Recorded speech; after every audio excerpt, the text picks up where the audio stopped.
Hi there. In this video, I want to address something that you come across very often.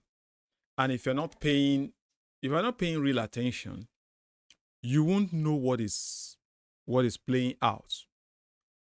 Um, when you're dealing with Islam and you're dealing with Muslim Dawa people, a lot of things, a lot of tools, a lot of tools are available to them in their toolbox, in their arsenal, and people may not be paying attention to this. So I just want to quickly draw attention to this in this video, so that when you are dealing with them or when you encounter them on the internet or anywhere, you will quickly notice that, wow, this is this thing that somebody spoke about. I want to talk about the double standards of Muslims. I'm going to be distinguishing between two categories of Muslims. I'm going to be talking about the ordinary Muslims, how they also apply the double standards, and the knowledgeable Muslims, those who call themselves knowledgeable Muslims. Whether they're actually knowledgeable or not is another issue. But for now, let's call them knowledgeable Muslims. Or let me call them the Dawa people. Yeah, those people that do Dawa. So both categories, the ordinary Muslims, sorry, if you are a Muslim that doesn't do that, please, I apologize. But I'm talking generally. So there may be exceptions. I think the exceptions will be applicable to the ordinary category. I don't think there's any exception when it comes to the Dawa category. So if you are the ordinary Muslim on the streets and you have come across this video, or somebody has shared it with you, and you know that you don't do it, please accept my apology. But watch your fellow Muslims, how they do it. So I'm calling your attention to that too. So let's go. Let's talk about these things. Um, First of all, for the ordinary Muslims, what they will do is that they're going to ask you, they're going to say, why are you responding? Why are you saying what you're saying? After all, they will say, me as a Muslim, I don't argue with anybody. I don't argue with anybody. Yes, you don't argue with anybody, but here comes your double standards. You hear your imams, you hear your sheikhs, you hear your Dawa people, you hear how they talk about Christianity, you hear how they talk about Bible, you hear how they talk about Christians, you hear how they talk about churches. You will not go and meet them and say, Imam, please, we are here for Islamic preaching. Just preach to us about Islam. Leave these people alone. You don't do that. You don't do that. But when a Christian is responding to them, and you happen to know that Christian, maybe the Christian is your friend or your brother or your sister or your family member or your co-worker, then you are taking up fight. You take up fight with that Christian, and you are going to be saying, why is he talking about Islam? But you don't go to your Dawa people, you don't go to your imams to tell them the same thing, to fight with them and say, why are you talking about Christianity? You don't do that. That is where the double standards comes in relation to the ordinary Muslim.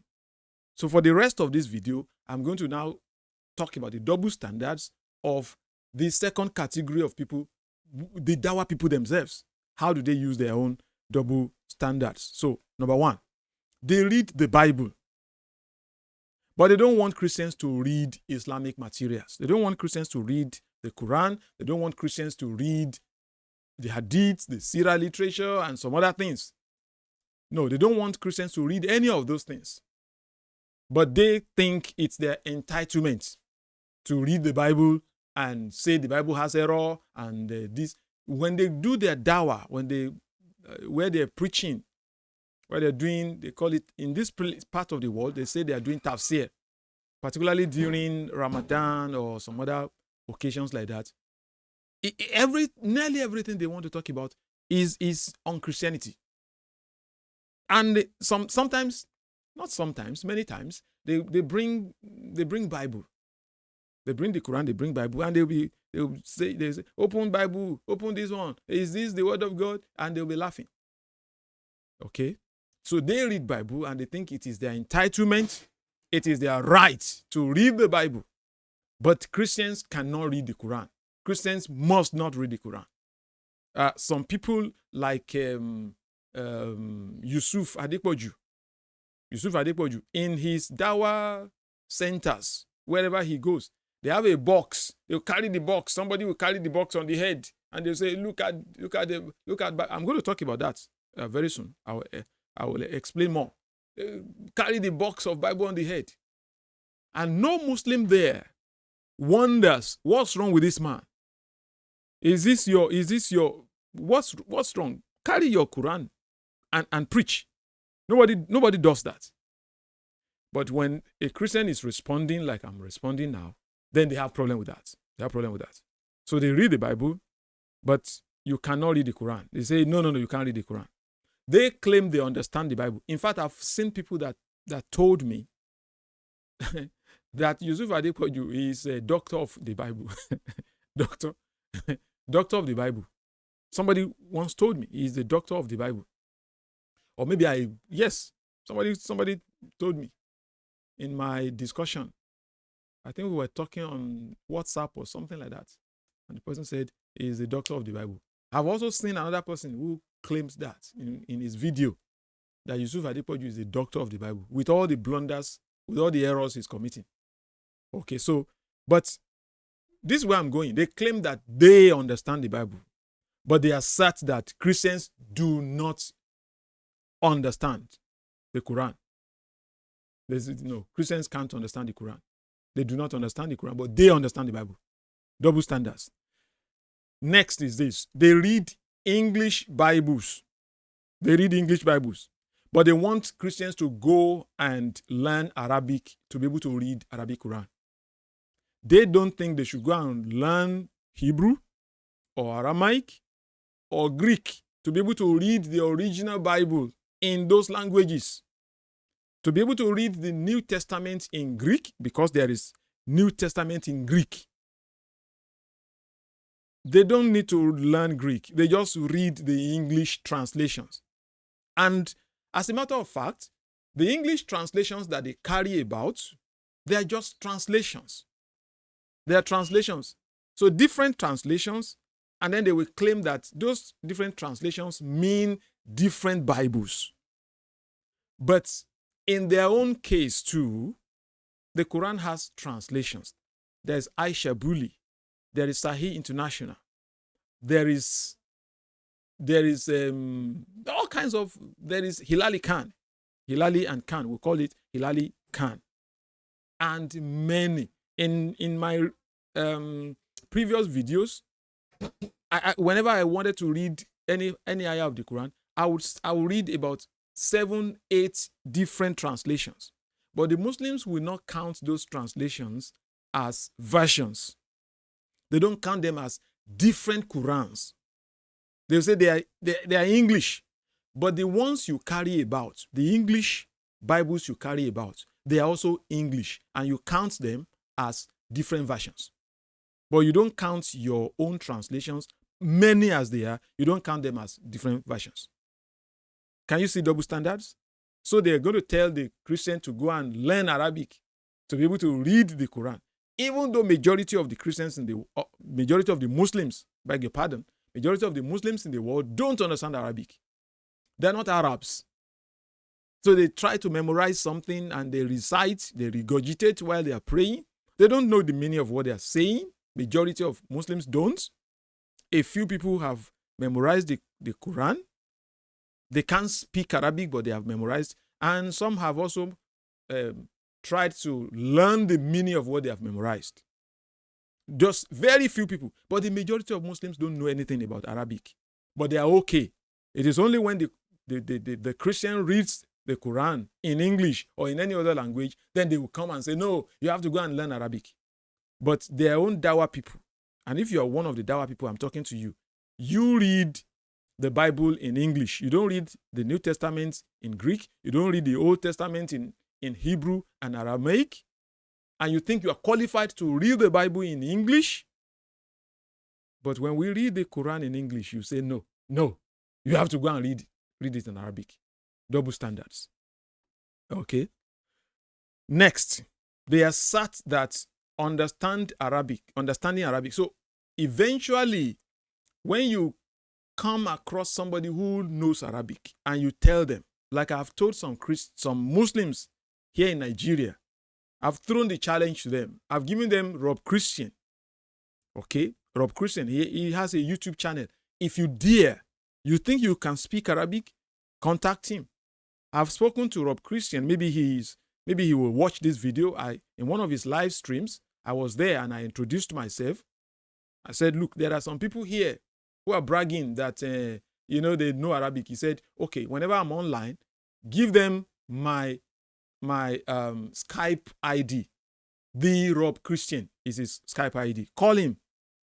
And so when he was online a couple of times, I contacted some of my Muslim friends. I contacted them. I said, look, we spoke about this thing before, and you said I should, yes, you will like. Okay, so this man is, and both of us were online on Facebook. We're online. We're talking on Messenger. I sent the link to them. Here is the thing. This man is there now. Let's arrange it. No. They'll back out. They'll run away. Okay? So then one of them told me that, well, you see, understanding Arabic is not even enough to understand the Quran. Wow. Bravo. So first of all, you have to be able to read Arabic before you have to be able to understand Arabic before you can read the Quran. Then we get somebody who is native speaker of Arabic. There's Al-Fadi, there's Christian Prince, there is Jai and DOC. Okay, Adam Sika can read Arabic very well.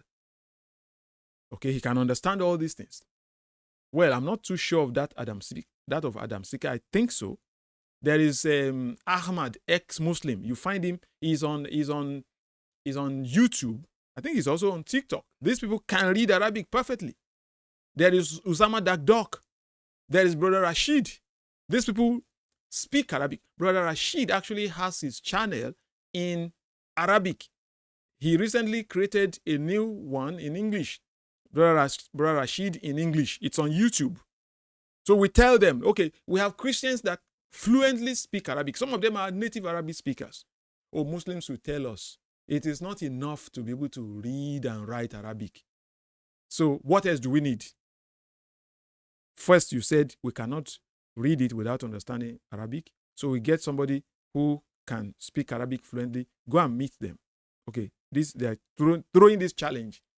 Then we go back to, no, you cannot understand the Quran. Even if you understand Arabic, you can't understand. The question I want to ask you is this. Is the Quran a cult book? What is required? What is required to understand it? You who are Muslims, you who are Dawa people, what did you swallow before you understood your Quran? What were you given? What medicine were you given? What injection? What medical procedure did you undergo before you could understand Arabic? I mean, before you could understand the Quran. Why all this game? You cannot understand the Quran. You cannot understand. So, but the Quran claims repeatedly that it is clear, that it explains everything clearly. And you want to contradict your Allah, use your double standards to say, even if we understand Arabic, we cannot understand the Quran. Double standards. Okay? So imagine. And so they also claim, here is the double standards again. They claim that they understand Christianity. Every time you talk with them, say, I know. Recently, I was in a restaurant, and I saw a Muslim talking and bragging and he said, I understand everything about the Bible. Imagine somebody saying, I understand, a Muslim saying, I understand. I'm quoting him. I understand. He said, I know everything about the Bible. I've been reading the Bible now for over 35 years on a daily basis. Maybe there will be some days that will be skipped. Okay, not intentionally, but somehow I cannot claim that for this past 35 years plus that every day that I've actually read the Bible.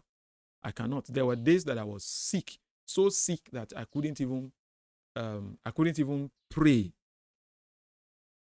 So, I mean, you have to account for those days. But for the most part, I have read my Bible for the past 35 years. I can't come out to say I know everything about the Bible. And here we have a Muslim who is not reading the Bible. He says, I understand everything about the Bible. And I went straight to him. It was in a restaurant.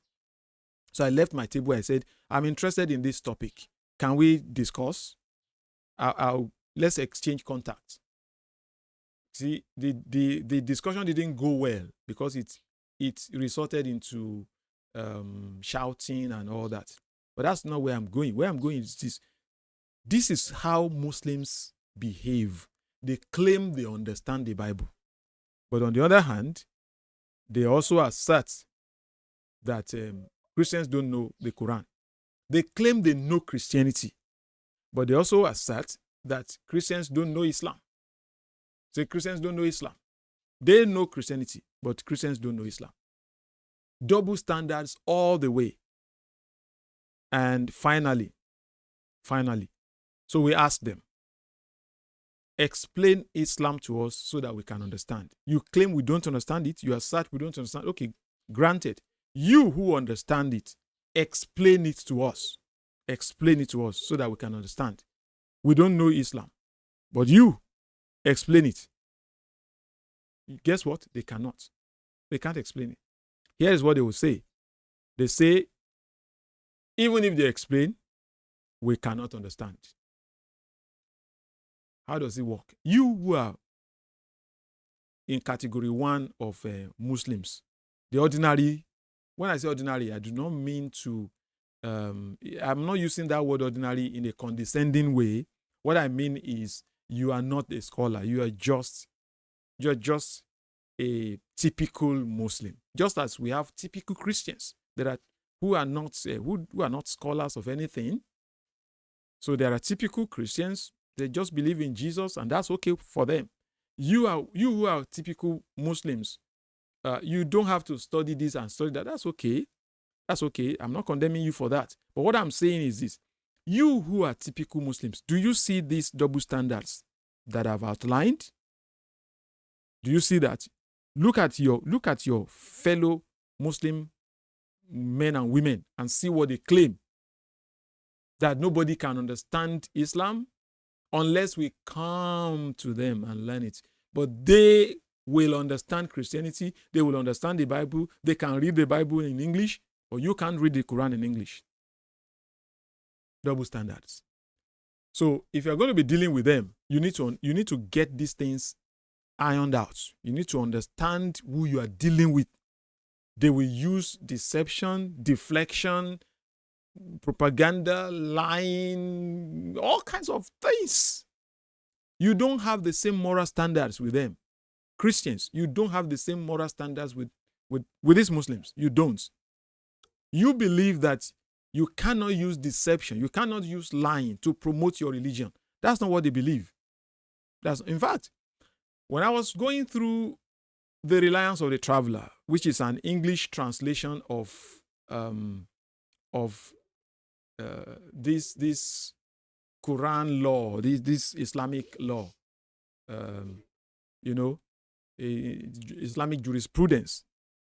When I was going through it, I came across certain parts. Was it that book or was it another book? Which said, if a Muslim sees a Christian holding the Quran, that he must by force collect that Quran from him. That's why Muslims will tell you that, you are when you read the Quran to them, they feel agitated. They feel that you are offending them. But they are free to take your Bible and read. But you, as a Christian, cannot take the Quran to read. In fact, in an Islamic empire, if you are caught, if a Christian is caught holding the Quran, even if you bought it with your money, by the way, they will not even sell it to you. They will not. But even if you managed to get it and somebody saw you, you could be killed. That is what Islam is. This is the double standards that we're dealing with. And some people will be telling us that, we should, that is the same religion. It's from the same God. Wow. I just thought I should do this video. Let me know what your thoughts are in the comment section down below. Thank you and God bless you.